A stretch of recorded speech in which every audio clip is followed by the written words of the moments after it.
Flex Network. This is the Flex Network. Flex on them.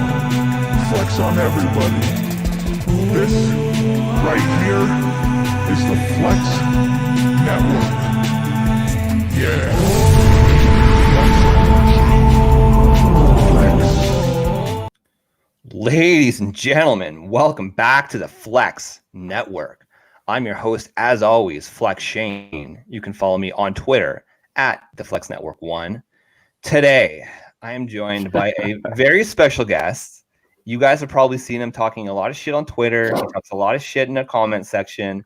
You guys know him as Eagles fan 3535. I know him as Mike Yeager. How you doing, Mike? How you doing? I'm doing well, Shane. Hold on a second. Take a sip. Oh, there we go. Oh, we got to get the Eagles paraphernalia thrown into this. I respect that. As a man who is bathed in Patriots crap, I respect that. Well, I mean, you know, my Eagles beat your Patriots back in 2017, so. Yeah, I know, and you haven't let me live it down yet. Let me live it down we yet. won't talk about that. That was the new norm that, Dougie Peterson talked about there, so. Exactly. Well, you know what? I mean, so just a little bit of background here. Mike and I have been playing in actually a roster watch listener league we're going on into year 4 with that league. Yep. And it's kind of crazy. We have built a bit of a community at Roster Watch Nation, and now we've got the Flex Network, and we know our boy Flex Matt, Al, yourself, Sully from Houston, who's been a guest on the show. We all play, and that's how we all met in that league. Yep. And you're actually some of us have even met in person too. Some of the guys that play in the league have met in person. Yeah, it's pretty cool, man. And you know what's? It's kind of unfortunate because we had a lot of plans. There was a few people that were going to meet up at the NFL draft in Las Vegas this year, and there were some discussions that we were going to all meet up in Vegas in August to do our draft. But unfortunately, the world events, it's not going to happen this year. But it's just a lot of fun. It's a really cool story. It really is. Yeah. I mean, I think it's made us all great friends, and obviously what's bonded us together, is fantasy football, roster watch, now the Flex Network, and then we also have DFS Army as well too with Cez. Absolutely, yeah, and of course the Geek who plays in our Dynasty League together. Yep. This Army. So we've got quite the following now. We've got quite the group of oddball individuals. We're all over the country. We're in 2 countries. We're in Canada. We're in the U.S. We're in every quadrant of the country. It's pretty cool, but we're not going to bore you guys with those details today. So we decided that we were going to get Mike on the show because he is what I like to call my resident IDP expert. That's why you'll see there on the screen he's IDP Nature Boy. We have our Flex. Yeah, I needed that intro. I needed my Ric Flair intro. I'm not a wrestling guy, which is I live in Calgary, so that's obviously the home of the Hart family with Bret the Hitman Hart. Yeah. So I got mad respect for the Hart family, but I haven't watched wrestling probably since about the mid '90s. When you guys go off in a group chats and stuff about what's happening right now, I get totally lost. Well, I mean, that's why Flex Network has the wrestling show, that they have as well too for the fans out there. So yeah, exactly. This being fantasy football, I'm sure you want to get on to some of that. We will talk a little fantasy football. All right. So the main topic of the show today is going to be some IDP discussion. Now, I haven't played in an IDP league for I'm going to go a decade, about 10 years. So a lot has probably changed in just the way that, the game naturally will evolve. But thinking about actually starting an IDP league, just a normal redraft league up this year, to just mix up the experience a little bit. And, Al and I had a show a couple of weeks ago just talking about the different styles of fantasy football or just in general ways to play around the world of football. So whether it's a survivor league, and I just wanted to continue that conversation. So today I'm going to get Mike to talk about, and we're going to discuss just what an IDP league is, the basic setups of an IDP league, as well as just some general strategy when you're going in, if you've never done a draft or if you're relatively new to it, just some strategy in terms of how you should be drafting these players.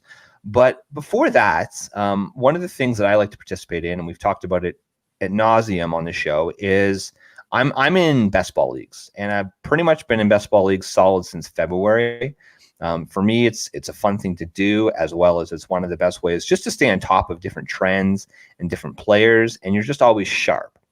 And what I'm finding this year in best ball, Mike, is that rounds 5 and 6 tend to be where things get a little bit, let's call it, they get a little bit interesting. So I'm just going to throw out some numbers here for you for the first 4 rounds. So rounds 1 to 4, picks 1 to 48. There are 2 QBs going off the board, 2 tight ends going off the board, 26 running backs going off the board, Wow. 17 wide receivers going off the board. So basically, it's very running back heavy. Then you get a fair number of wide receivers thrown in there, and then you get the top guys like your Mahomes, your Lamar, your George Kittles, and your Travis Kelce's. But what's really interesting in rounds 5 to 6, I'm going to throw out some numbers here. So QBs double in just a 2-round difference. It goes 4 QBs, right? So this is that pocket. You've got your Kyler Murray's, Dak Prescott, Russell Wilson, Deshaun Watson. You get your second tier tight ends, Mark Andrews, Zach Ertz, Darren Waller. And then you only get 6 running backs. But these are all guys who typically aren't going to be the starters, or maybe there's some question marks, right? So there's Mark Ingram, there's J.K. Dobbins, who are both in the same backfield, Damian Williams, obviously CEH was drafted, Cam Akers, Keyshawn Vaughn, and then there's just this absolute sweet spot. Well, and that's 3 rookies right there too in those rounds. So I think that's pretty interesting as well too, to see how high those rookies are going to rise as well.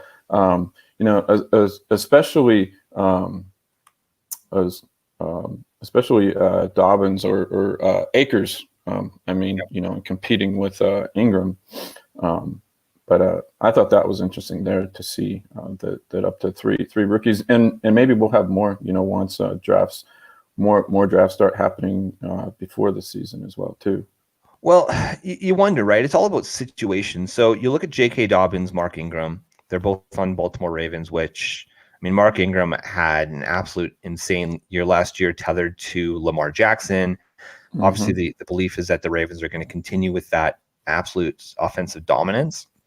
And so people want to get a piece of that backfield. And I'm on record of saying that I think that J.K. Dobbins is going to be the 1A in that 1A, 1B offense over Mark Ingram, which, I got a lot of flack, I should say, from some of the boys.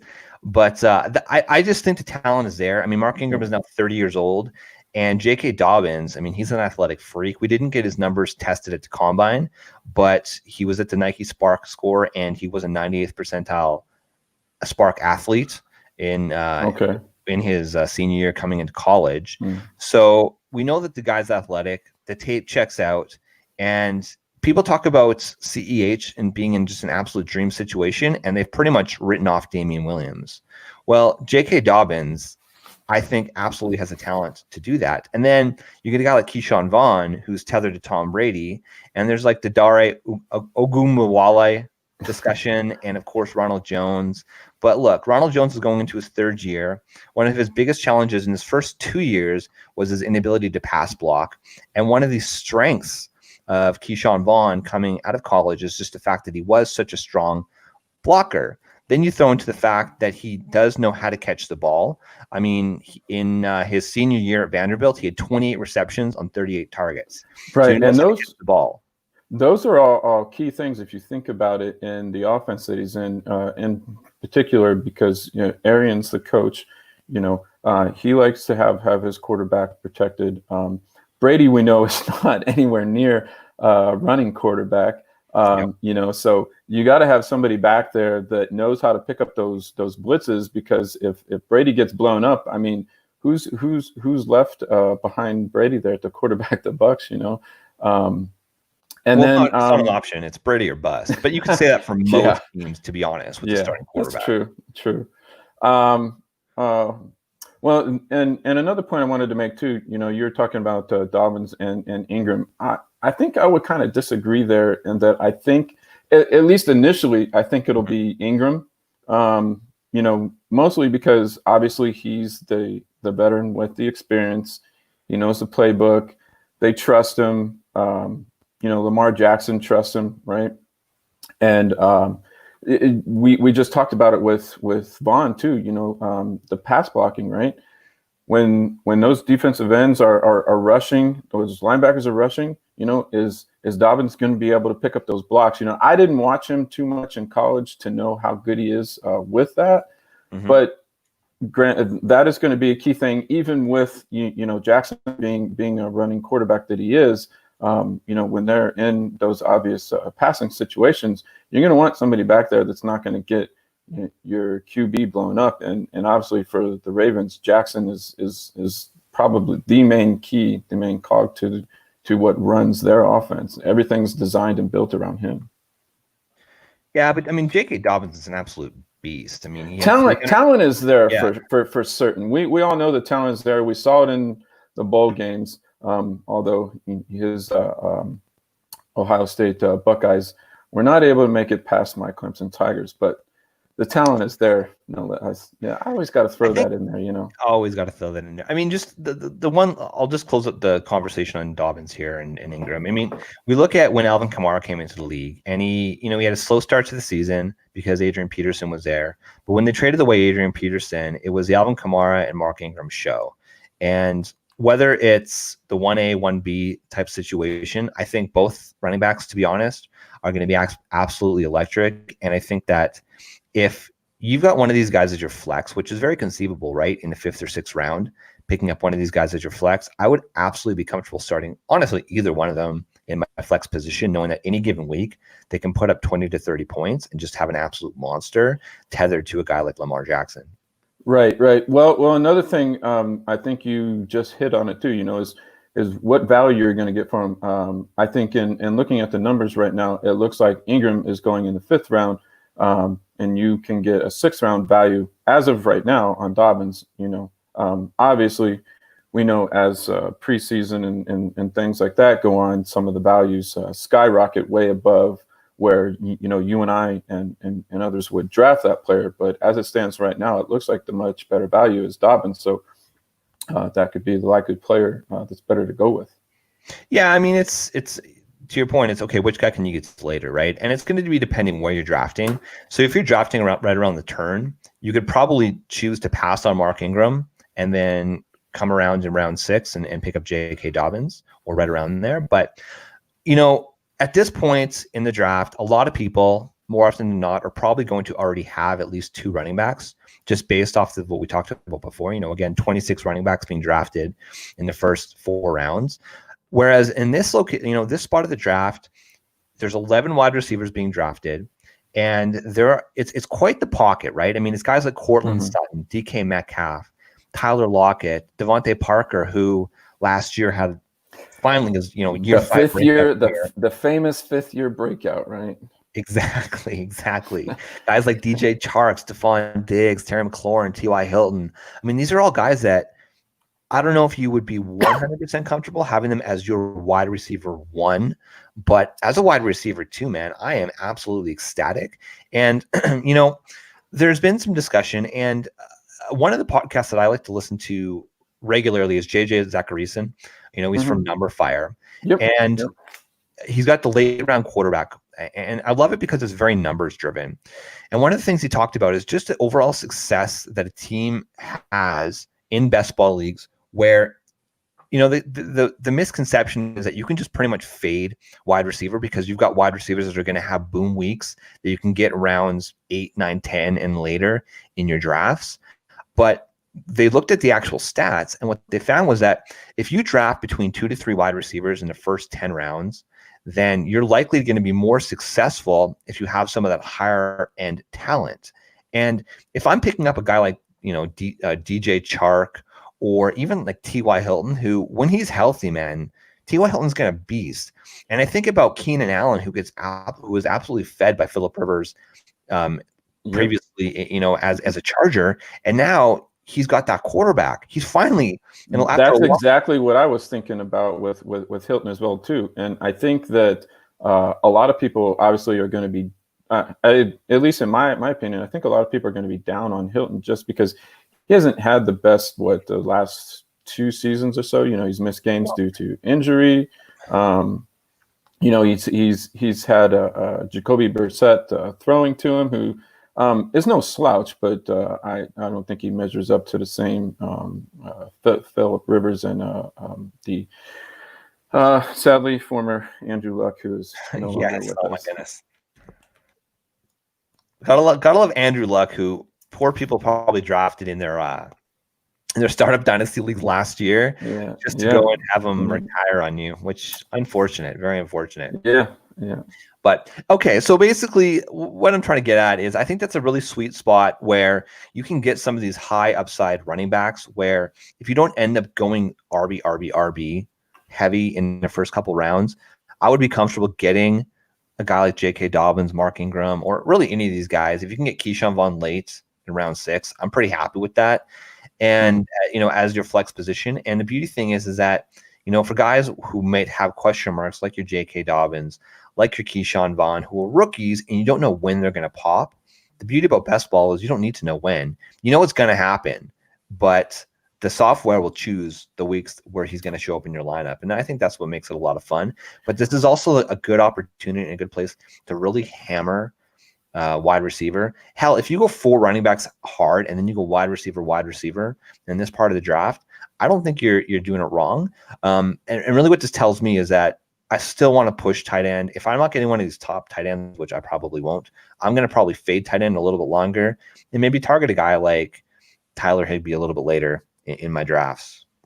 Yeah. And I'll have to admit, I've actually never played in any best ball yet, but I do listen to a lot of best ball talk, and I don't know, maybe this year I'll actually get into a best ball league with you guys or somebody somewhere. It's always interests me since it's being talked about more. But one of the things I do is I still track and look at best ball ADPs, because I use a lot of that information for my redraft leagues and dynasty leagues as well too. There's obviously some differences in strategies that you don't want to take from best ball and apply it to redraft, but I use the information again, and I look at where guys are being drafted to kind of give me an idea of where I may draft, in redraft and dynasty as well too. Best ball leagues have always intrigued me. I've been involved in so many other type of leagues, Stuff. as you know. Well, yeah. Al and I talk about it all the time. The reason that we like best ball leagues is because people actually have money on the line. When you go and you're doing like a Yahoo mock draft or something like that, typically guys will maybe stay in for the first 4 or 5 rounds, and then half the people end up auto picking, or they're testing out different strategies, so you don't a real thing. Whereas with best ball, whether it's a $1 best ball or whether it's $10 or whether it's a $35 best ball, there's skin in the game, so people actually want to draft real teams. And I don't want to have really go off on a tangent with best ball, but just a general strategy, a slight difference is just the fact that in best ball, because wide receiver generally is a little bit less stable on a week to week basis, people will typically target running backs early, hammer the running backs, and then in the mid rounds go wide receiver, knowing that if you have a volume of wide receiver, it's probably going to be able to fill your lineup pretty consistently. Whereas in a redraft league where you have to actually choose your lineup on a weekly basis, I like that security of knowing that I've got a top end wide receiver that week in, week out is going to produce for me, because one of the most challenging things in fantasy football in general is deciding your starting lineup, especially your wide receiver 3 type position. So getting guys who are consistent on a weekly basis will really give you a leg up and really just avoids headaches. Now, you're never going to get a perfect lineup, but if you can make those decisions just a little bit easier on any given week, it'll help you win your league. So you mean you, Flex Shane, don't get perfect lineups? Listen, I'm talking about the majority of people, myself included, on occasion. But yeah. All right, Mike, we're going to close the conversation there on best ball and redraft leagues. And we are going to talk about what the people came to listen to. We are going to talk about IDP leagues. So first of all, Mike, what the hell is an IDP, individual defensive player league, to you? Right. Well, to me, I'll tell you one of the reasons why I like it is because I think it offers a different avenue for strategy. it gives you another aspect of the game to look into and study. You know, we all are obviously always glued into the offensive side of the ball, the wide receivers, running backs, quarterbacks, tight ends. Nobody cares about kickers.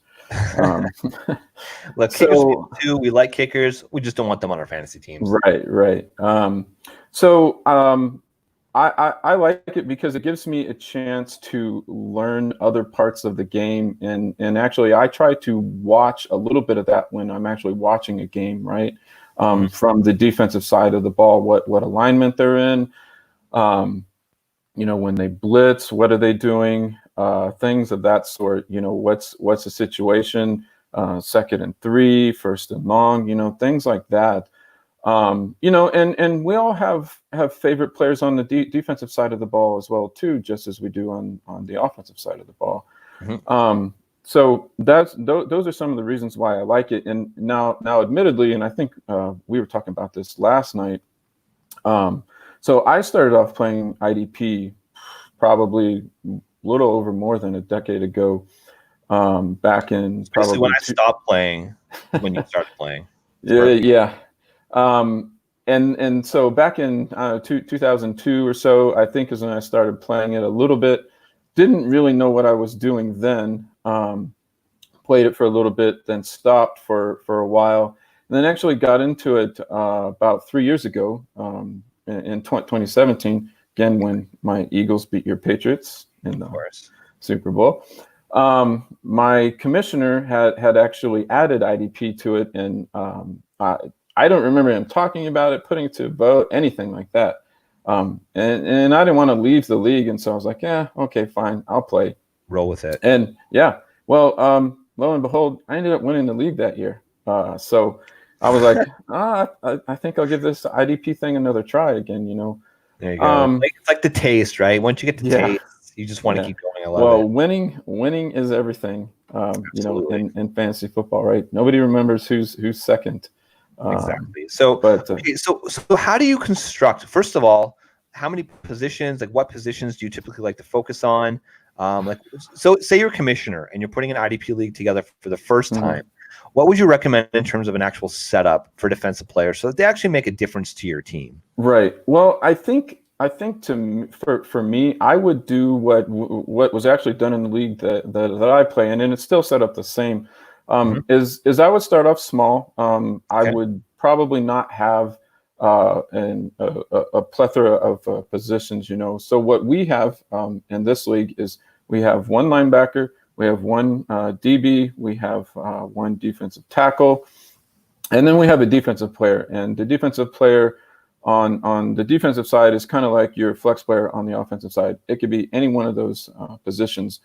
And so we just have 4, right? And I think that's a pretty good, sweet spot to be in, a good starting point, because it gives you the insight into, you know, the main positions, obviously, on defense there. Right. So that's how I would do it. And then, you know, after that, if you feel the need or your league wants to expand more, you can. Now, I do know also that there are some IDP leagues that is strictly just defense, right? So no offensive players?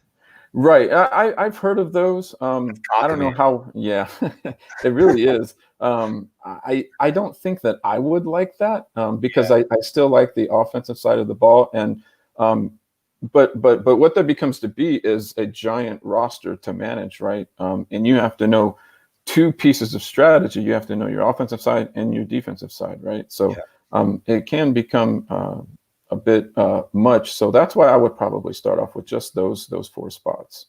Okay, and so then how does the scoring work? Like how does it work relative to, say, you know, in a PPR league, a receiver gets 1 point per reception, they get 1 point for 10 yards. How does it work? Is it, you know, it's based on tackles, sacks, interceptions? How do they work? Right. It is, and obviously, you know, like on the offensive side of the ball, it can be adjusted however you want.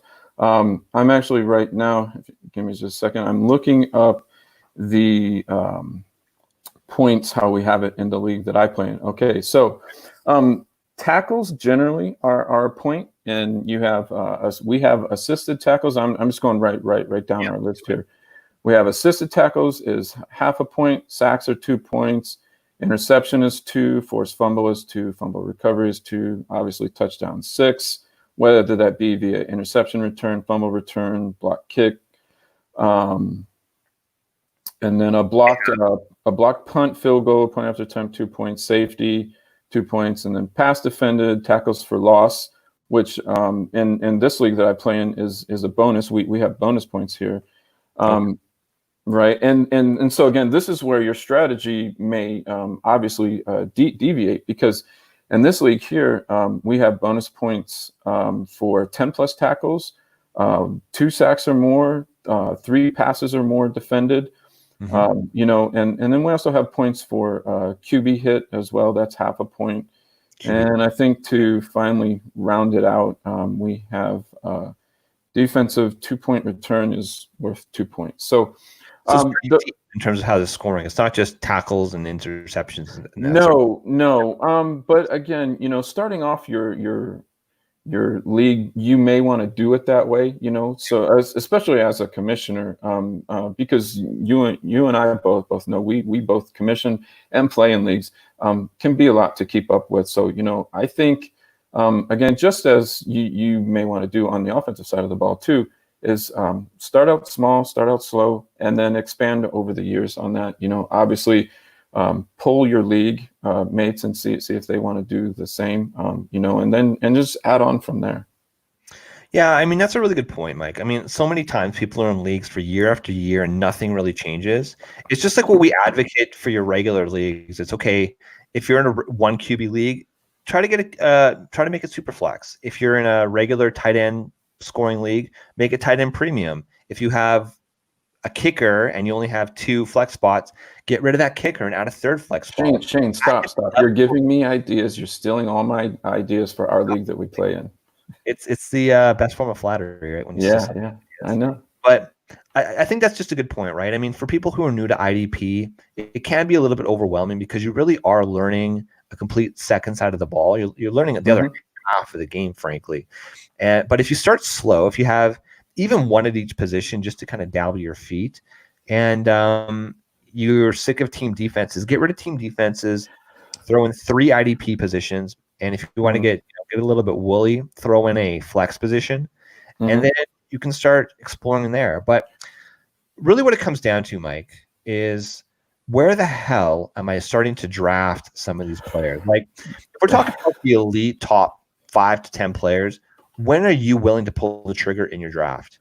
Right, and that's probably one of the most key questions to ask, especially in IDP league where you have offensive players, right?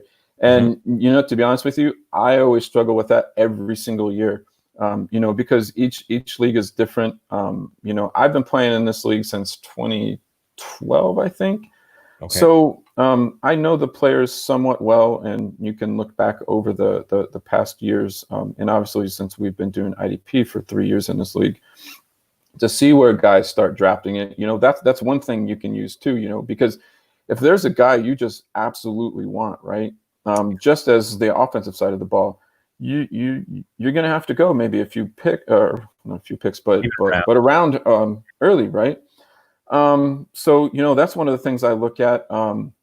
I know in the league that I play in, what happens a lot of times is just like with the offensive positions, there all of a sudden starts a run on the defensive side of the ball. So then I have an option or a choice to make, right? Do I go with that run, or do I say, hey, these guys are loading up on IDP players? It's the middle rounds of the draft. This is the money rounds of the draft, as we were talking about at the beginning of the show.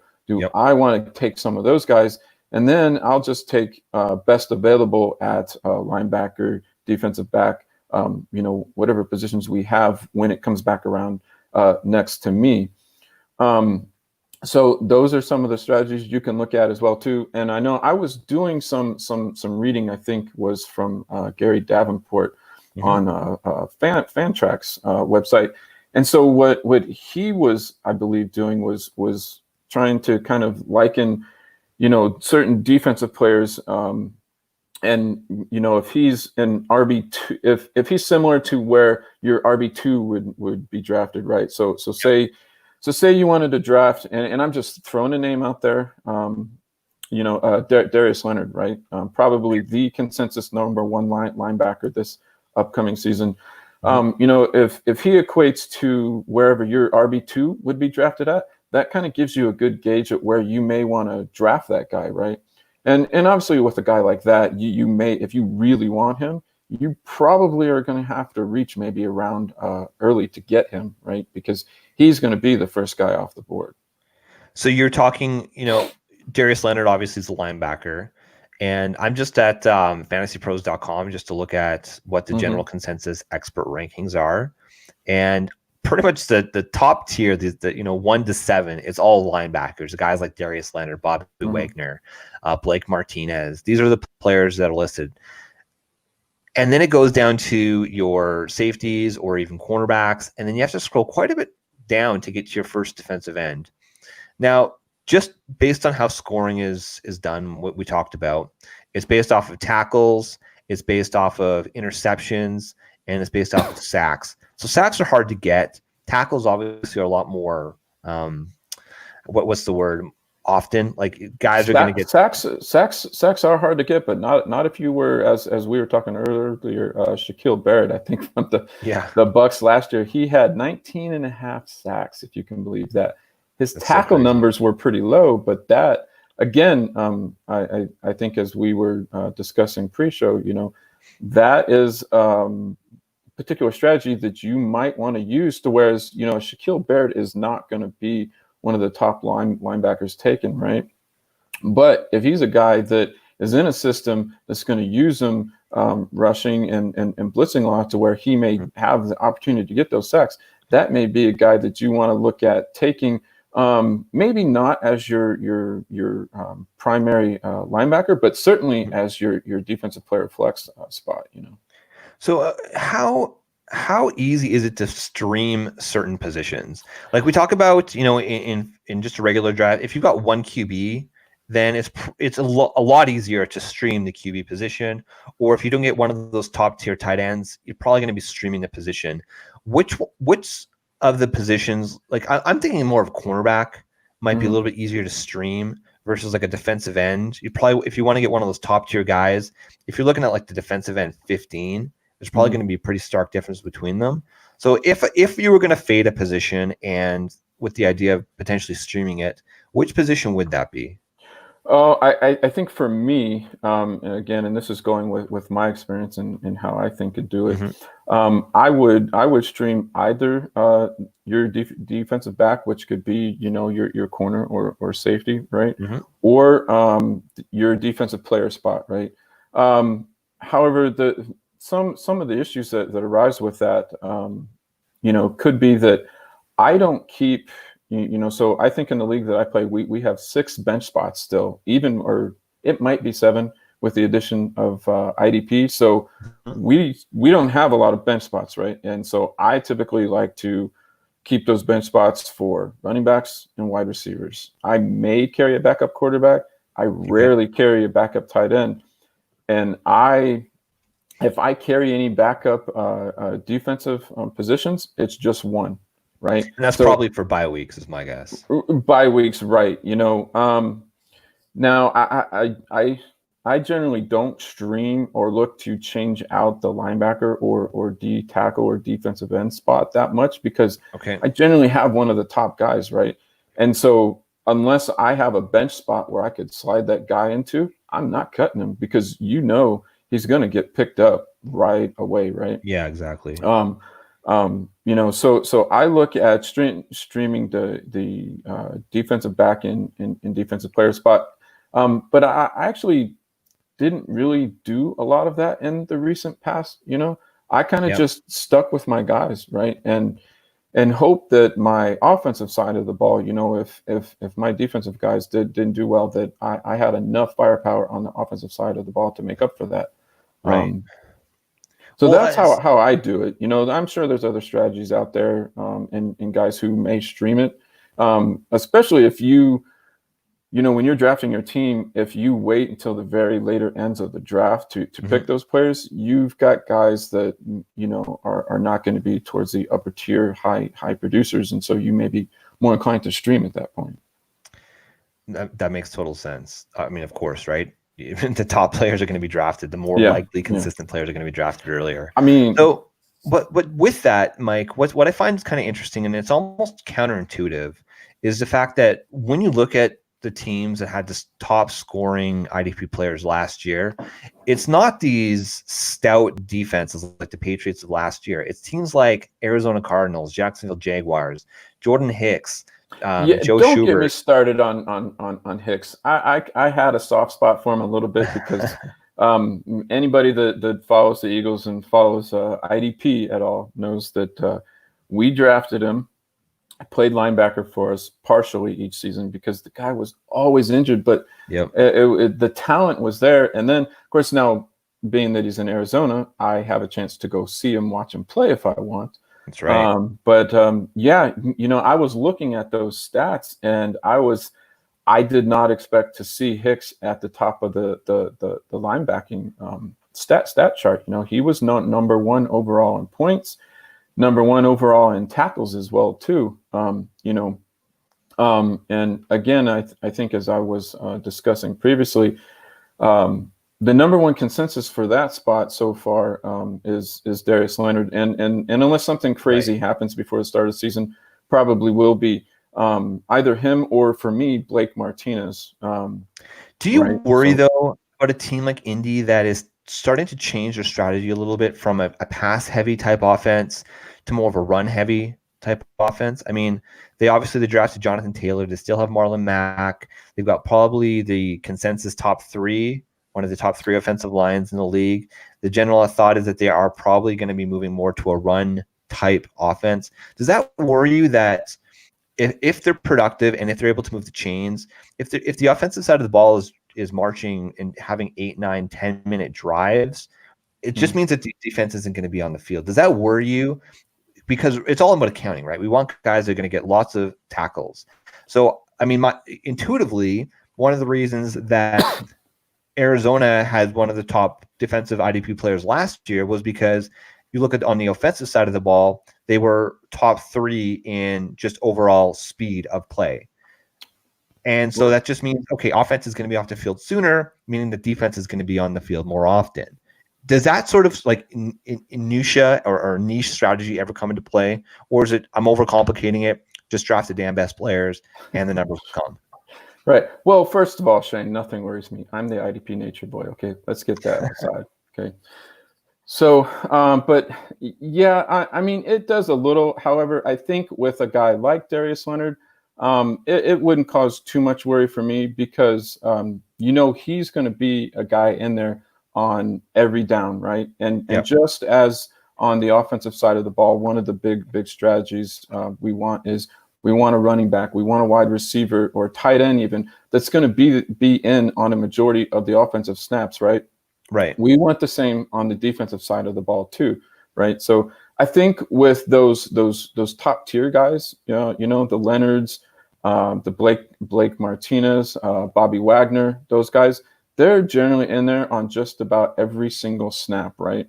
Mm-hmm. So I wouldn't be too worried about it with those kind of guys. However, if you have a player that's not in that tier, then yeah, I might be concerned about it a little bit. And that's another facet of the game that you have to do your research into is that if they are that type of team where they run the ball primarily to keep the ball out of the other offensive hands, right? Yeah. Your defense is not going to be on the field that much. Whereas, as you pointed out, great point, by the way, with a team like the Cardinals, pace of play, right? That pace of play is just insane to where, your defense for all intents and purposes is going to be on the field more. So therefore your guys are going to have more opportunities to make plays, right? So things like that do come into play, but I also look at what guys do I have, and then kind of decide off of that. Another thing too that you want to look at, and it was something I brought up last night and taking a look at information, but haven't delved a whole lot into yet, are coaching changes as well too. Right. If a coach comes in, so you have either a new head coach and or defensive coordinator, right? And they want to change from a 4-3 to a 3-4 or whatever defensive scheme they want to go to, right? Is that then going to take, if you want to draft a guy like Darius Leonard or some other position, right? Is that going to change your thinking at all? Is where, well, I don't want to draft this guy because now the defensive coordinator is switching the defensive scheme, so he's not going to be used in the same manner, right? He may still be out there on a lot of those snaps, but if they're not used in the same manner, that can affect the player's production as well too. Right, and that totally makes sense. I think at some point you have to look at a high level. Okay, is it a good team? Is it a bad team? And why is it a good team? Is it a good team simply because they've got a stout defense and the defense is going to get off the field pretty quickly? Then intuitively, maybe you don't want to actually take some of those players, whereas you want to take some of these average offenses knowing that the defense is going to be on the field for a long time. So, okay, Right. We're going to get out of here shortly, but we can't get out of here without you telling us some of your favorite players, maybe one of these position or top 3 type players, and why you like those players. So you've talked about Darius Leonard. Why do you like Darius Leonard? Why is he the consensus number 1? I mean, just go back to his rookie season, and nobody knew it. He wasn't even drafted in the league that I play in because nobody knew he was going to make the impact that he made. But in this league that I play in, when one guy has a blow up week, he's gone.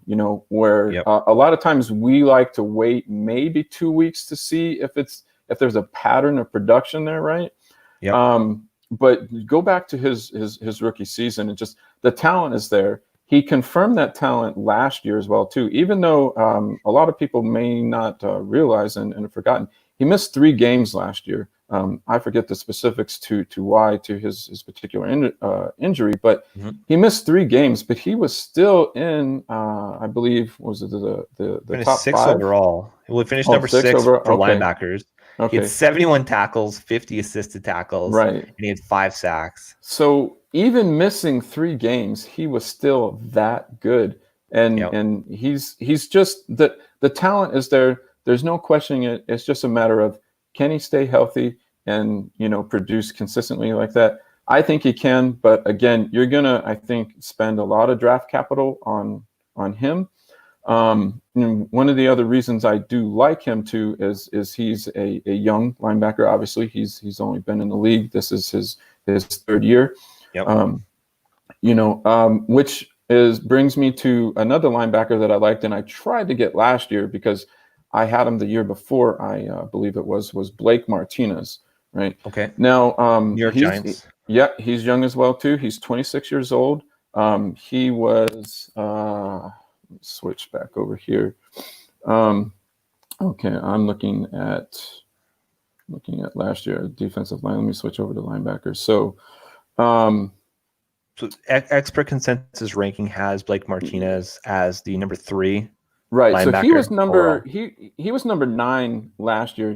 Now Okay. he had a tremendous amount of tackles, which is something I don't know that I've mentioned, but I like a guy that gets high tackle numbers, but consistently each week, right?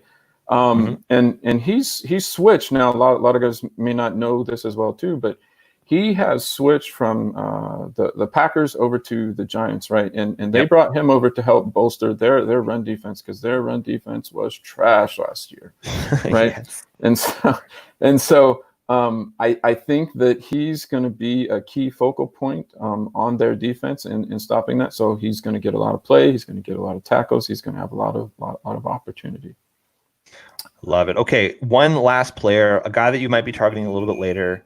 Would you be going for a guy like Jordan Hicks, or who do you got? Just somebody you would have to bring up Hicks again. Well, I mean, you got to go. And I'm putting you in the spot here. A guy. Well, here we go. A guy that's a little bit late down here that I like. And again, this is linebacker. Another guy that switched teams. He went from the Browns to the Packers, I think probably to likely replace Blake Martinez is Christian Kirksey. You know, he and of course it's kind of a personal bias, I think, towards him because I've had him on my team for I think all 3 years that I played. He's always been a fairly consistent producer for me, so I could stick him in, you know, the linebacker spot or defensive player spot, and not really need to worry about am I going to get production from him. You know, pick number 25. So this is probably somebody you're going to be able to get a little bit later in your draft. Right. See. I love it. Okay, I'm going to close it off there unless there's one last point you want to mention about IDP, but none at this point. I've really enjoyed my time. I appreciate you inviting me on the show, and you know, I'm open to coming on and discussing IDP again. You know, there's a lot of people out there I think that are interested in it or thinking about it. It doesn't get a lot of play in the mainstream, you know, like on Sirius XM. And other things, but there are those of us out there that play in it, and I think it just adds another dimension to the game to change things up from the same old redraft leagues you might have every year. I love it. And it'll help you, you know, differentiate yourself as well, right? If you're playing in an IDP league and a bunch of schmoes don't know anything about IDP, then you can really get a leg up in your fantasy league. So, certainly. All right. So, Mike, thank you so much. Tell me where the good people can find you. Well, I am on Twitter. I haven't been that active lately, but with the upcoming season, I generally get a bit more active on Twitter around that time. But my Twitter handle is EaglesFan3535. So anyone that finds me on there is more than you can feel free to ask me questions. About fantasy football. So hit him up at EaglesFan3535. You can find us, of course, on Twitter at the Flex Network 1. If you like what you're watching, please like and subscribe. If you comment, we will comment back. We appreciate all your interaction. Of course, you can find the podcasts on Apple Podcasts, Stitcher, Spotify, anywhere you get your podcast. Just search the Flex Network. For Flex Matt, for Al, for Mike, I'm Flex Shane. We are the Flex Network.